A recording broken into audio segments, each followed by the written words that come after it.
나훔서 1장 7절에서 15절까지입니다. 나훔이라는 이 선지자는 그 이름의 뜻이 위로자라는 뜻입니다. 그는 아수르에 의하여 아주 가혹하게 압박을 받고 있는 하나님의 백성들을 위로하는 메시지를 증거하고 있습니다. 이 나훔이 어떤 사람인지 성경에 별로 나와 있는 게 없어요. 1절에 있는 대로 그는 유다 남쪽 지방의 성읍인 엘고스 사람이다. 이거 외에는 알려진 게 없습니다. 나훔서의 주제가 뭐냐면 니느웨에 대한 하나님의 심판을 선포하는 것입니다. 니느웨 하면 우리가 익숙한 게 있죠. 요나의 메시지를 듣고 회개했던 도시가 바로 니느웨입니다. 그런데 이 아수르의 수도인 니느웨가 요나의 선포로 말미암아 회개한 뒤로 100년이 지났습니다. 이제는 요나의 경고도 잃어버리고 40일 만에 멸망할 거라고 한 그 성읍이 100년 연장이 됐습니다. 그러다가 결국은 하나님의 심판을 받게 되는 내용이 나훔서에 기록이 되어 있습니다. 여기 보면은 1절에 경고라고 말합니다. 하나님의 경고다. 이 경고라는 말은 아주 무겁다 그런 뜻이에요. 그냥 가볍게 하는 얘기가 아니고 굉장히 무겁고 무서운 그런 하나님의 진노를 이제 선포한다. 나훔의 묵시의 글이라. 이 묵시라는 말은 계시라는 말과 같은 뜻입니다. 주로 이제 구약 성경은 구약의 이스라엘과 또 남유다의 역사가 아닙니까? 또 이스라엘 주변에 있는 나라들의 역사입니다. 그런데 성경은 역사책이 아닙니다.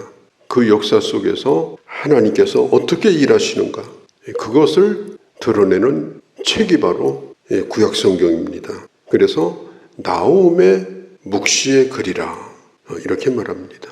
나훔 당시도 거짓 선지자들이 많이 있었습니다. 거짓 평화를, 거짓 형통을 선포하면서 잠자고 있는 사람을 더 잠자게, 악한 사람을 더 악하게, 헛된 욕심을 불어넣어서 자기들의 이익을 취하는 그런 거짓 선지자들이 그 당시도 있었어요. 그러나 이 나훔 선지자는 그렇지 않았습니다. 하나님의 말씀을 온전히 증거하는 선지자입니다. 에레미야 같은 선지자는 하나님께서 주신 메시지가 드러나마나 백성들이 싫어할 거라는 걸 알기 때문에 도망가려고 그랬어요. 그런데 하나님이 붙잡아다가 또 증거하게 하십니다. 내가 입을 열지 않으려고 했는데 내 속에 불이 불붙는 것 같아서 내가 견딜 수가 없었다. 아모스서 7장에도 보면은 아마시아라고 하는 사람이 아모스에게 얘기합니다. 자꾸 그런 식으로 말씀을 선포하면 온전하지 못한다. 차라리 이곳을 떠나라. 이제 베델로 돌아오지 말라. 그렇게 말했지만 아모스는 하나님의 말씀을 하나님이 세운 곳에서 끝까지 증거를 했습니다. 이 나훔은 하나님께서 니느웨에 대한 경고를 전하는 묵시의 글이다. 이렇게 성경은 말하고 있습니다. 역사적으로 보면은 이 아수르의 군대는 아주 잔인하기로 유명합니다. 얼마나 잔인한지 몰라요. 그들은 누구도 두려워하지 않았습니다. 그때 당시에 이렇게 아수르의 멸망에 대해서 증거한다고 하는 것은 이건 상당히 위험한 일입니다. 무모한 일입니다. 그래도 나훔은 하나님의 말씀을 가감없이 오늘 증거하고 있는 것을 볼 수가 있고 2절만 보아도 보복하신다. 3번씩이나 강조합니다. 하나님은 반드시 보복하시는 하나님이다. 반드시 하나님은 악한 자를, 하나님을 두려워하지 않는 자를 반드시 하나님은 심판하신다.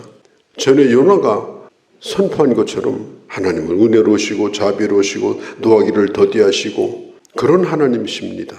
그러나 나훔서에 나와 있는 하나님 어떤 하나님이냐? 보복하시는 하나님이다. 하나님은 질투하시는 하나님이다. 2절 여호와는 질투하시며 왜 질투하시며 보복합니까? 사랑하기 때문에 그런 겁니다. 우리를 열정적으로 사랑하기 때문에 하나님을 사랑하지 않는 자, 하나님을 거역하는 자에 대해서는 하나님은 질투하시고 그리고 분노하시고 보복하시는 그런 분이시다. 3절, 4절, 5절 하나님은 하나님의 심판이 임할 때에 자연을 통해서 재해를 통해서 경고하신다. 여기 보니까 광풍이 지나간 자리는 주님이 지나가시는 길이다. 또 하늘에 덮은 구름은 마치 주님의 발 밑에 있는 티끌과 같다. 그 어마어마한 구름이 다 티끌과 같다. 또 주님이 꾸짖으시면 강물이 마르고 바다가 바닥을 드러내고 들이 메마르게 된다. 그런데도 악한 자는 더 악해진다. 악한 자는 더 악을 행한다. 죽더라도 악을 행하고 죽자. 너 죽고 나 죽자. 그렇게 한다는 겁니다. 그런데 하나님은 곧바로 심판하시는 것이 아니라 하나님께서는 오래 참으십니다. 바로 진노를 내리지 아니하시고 하나님은 오래 참으십니다. 도마서 9장에도 보면 진노를 받을 수밖에 없는 진노의 그릇이 있다고 그랬죠. 그런데 바로 진노하지 아니하시고 오래 참으심으로 하나님은 기다리셨다. 어떤 사람에게 하나님의 심판이 임한다면 그것은 갑자기 온 것이 아닙니다. 눈으로 보고 귀로 들을 수 있도록 많은 징조가 이미 그에게 이미 보여진 것입니다. 그것을 무시하고 산 것입니다. 그렇기 때문에 우리 예수 믿는 사람은 고린도후서 6장 2절에 있는 것처럼 항상 지금이 회개할 때고 지금이 은혜 받을 때다. 지금이 중요하다 하는 것입니다. 남미에서 일어난 지진, 처음에 지진이 날 때 7초가 흔들렸답니다. 7초. 10초도 안 돼요. 그런데 지금 수만 명이 행방불명이 됐습니다. 추측하기는 허물어진 집에 다 깔려버린 거예요. 아직 찾지도 못하고 있어요. 몇 초만 땅을 흔들어도 인간은 속수무책입니다. 먼 데서 일어나는 일이라고 우리가 혀를 찰 일도 아닙니다. 이 땅에서 일어나는 이런 자연재해들은 어쩌면은 오늘 살아있는 우리에게 주시는 하나님의 경고의 말씀이다. 그걸 오늘 성경이 말하고 있습니다. 왜 저렇게 악한 자는 심판하지 않을까? 저런 자가 심판받아야 되는데 하나님은 반드시 심판하십니다. 하나님의 공의는 반드시 드러날 것입니다. 그러면 사는 길은 없는 거냐? 사는 길이 있습니다. 성경이 뭐라고 말해요? 7절에 여호와는 선하심에 환난 날의 산성이라 그는 자기에게 피하는 자를 아시느니라. 살겠다고 하나님에게 피하는 자를 하나님은 기억하십니다. 이게 중요한 겁니다. 아무리 힘들고 어렵고 혼란스러운 때를 산다 하더라도 내가 살겠다고 주님께 피하면 하나님은 나를 기억하셔요. 그리고 나를 구원하십니다. 역사적으로 보면요, 열왕기하서에 보면 열왕기하서 18장에 아수르가 쳐들어옵니다. 그때에 그 산헤립의 군대 장관이 이스라엘을 조롱하는 얘기가 나와요. 그때 왕이 히스기야 왕이었거든요. 뭐라고 조롱하는가 하면 너희가 믿는 여호와가 무슨 신이냐 그게 너희 신은 무기력하다. 우리는 그 신보다 강하다. 누가 예루살렘을 구원할 수 있겠느냐. 그래서 히스기야가 협박 편지를 가지고 와서 하나님의 성전에 나가서 펼쳐놓고 기도하지 않습니까? 통곡하면서 기도합니다. 살아날 길이 없는 겁니다. 악한 자가 그렇게 하겠다고 하는데 하나님을 지금 모독하고 있는데 그런데 하나님께서 남유다를 지켜주십니다. 북이스라엘은 죄 가운데서 이미 망해버렸어요. 그리고 이제 남유다가 남았는데 남유다까지 집어먹으려고 협박 편지를 보내고 두렵게 만들고 그때에 남유다의 백성들과 왕은 하나님에게 피했습니다. 오늘 7절에 있는 대로 여호와는 선하시며 환난 날의 산성이시라 그가 자기에게 피하는 자를 아시느니라. 하나님은 하나님의 백성들의 피난처가 되십니다. 어떤 협박이 있다 하더라도 그들이 원하는 대로 되지 않습니다. 8절을 보면요, 이렇게 말하죠. 그가 범람하는 물로 그곳을 진멸하게 하고 자기 대적들을 흑암으로 쫓아내리라. 이 범람하는 물, 홍수죠. 이 아수르의 수도가요, 역사적으로 볼 때 아수르의 수도인 니느웨가 나중에 페르시아, 파사가 아수르를 무너뜨렸거든요. 그때의 티오리사강, 그 다음에 고스르강, 그 강이 범람해가지고 이 니느웨 성이 무너진 그런 기록들이 나옵니다. 9절에서 15절까지 니느웨에 대한 심판, 그 다음에 유다의 구원이 나오죠. 자, 15절 보면 볼지어다 아름다운 소식을 알리고 화평을 전하는 자의 발이 산 위에 있도다. 유다야, 내 절기를 지키고 내 성원을 갚을지어다.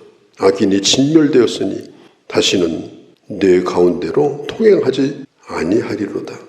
아수르가 북왕국을 멸망시키고 그리고 하나님을 의지하고 있는 왕과 백성이 있는 남유다를 멸망시키려고 했습니다. 그러나 결국은 남유다는 멸망당하지 아니했습니다. 여기 보면 악을 꾀하는 한 사람이 누구예요? 아수르 왕인 산헤립입니다. 나중에 산헤립이 남유다를 멸망시키려고 원정을 왔다가 자기 고국으로 돌아가서 반역으로 말미암아서 결국은 멸망하게 됩니다. 그때가 BC 약 701년 되는 해입니다.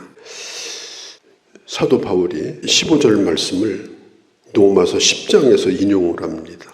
복음을 증거하는 사람의 발은 아름다운 소식을 전하는 발이다. 그렇게 말합니다. 악한 사탄은 예수님의 발꿈치를 물었습니다. 예수님을 십자가에 못 박고 자기들이 승리한 줄 알았습니다. 그러나 주님께서 부활하시고 사탄의 머리를 깨버리시고 그리고 승리하셨습니다. 오늘 우리가 믿는 복음은 악한 사탄이 실패하고 하나님의 아들이신 예수 그리스도의 그 십자가로 말미암아 승리하신 소식이 바로 이게 복음입니다. 하나님은 노하기를 더디하시고 그를 의뢰하는 자를 기억하시고 또 피난처가 되시지만 그러나 악한 것에 대해서는 반드시 우리 하나님은 심판하신다. 그들은 숫자도 많고 강하고 빈틈이 없습니다. 13절 하나님께서 그들로부터 결박을 끊어내고 몽예를 풀어줄 때는 그 모든 것이 풀려지게 됩니다. 그리고 15절에 이것이 바로 하나님의 승리입니다.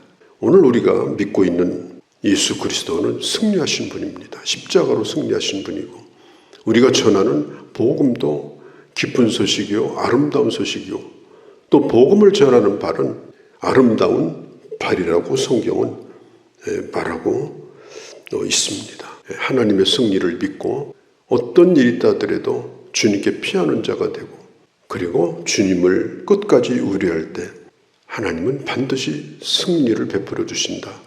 전쟁에서 승리하고 그 마라톤에서 승리한 전쟁을 소식을 왕에게 알리기 위해서 한 병사가 달렸죠.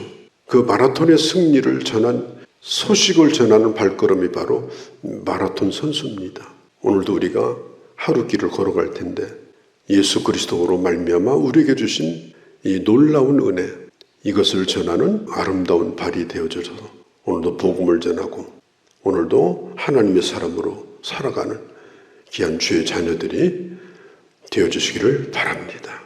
거룩하신 우리 아버지 하나님, 저희들 오늘 나홈서를 시작했습니다. 니느웨, 그들은 하나님의 백성을 멸망시키려고 강력한 군사력을 가지고 하나님의 이름을 모독하고 협박했지만 하나님의 경고에도 그들은 교만함으로 결국은 지상에서 사라지고 말았습니다. 하나님의 백성들을 살리시고 아름다운 소식을 전하는 발로 이 기쁜 소식을 이 세상에 증거하게 하신 우리 주님, 오늘도 예수 그리스도를 바라보며 이 소식으로 말미암아 우리의 가슴이 벅차게 하시고 누구를 만나든지 이 복음을 증거하며 살아가는 복된 하루가 되게 하여 주시옵소서. 주께 피하는 자는 복이 있다고 하였사옵고 그를 기억한다고 하셨사오니 오늘도 주께 피하여 간구하는 귀한 시간 되게 하여 주옵소서. 우리 주 예수님의 이름으로 기도하옵나이다. 아멘.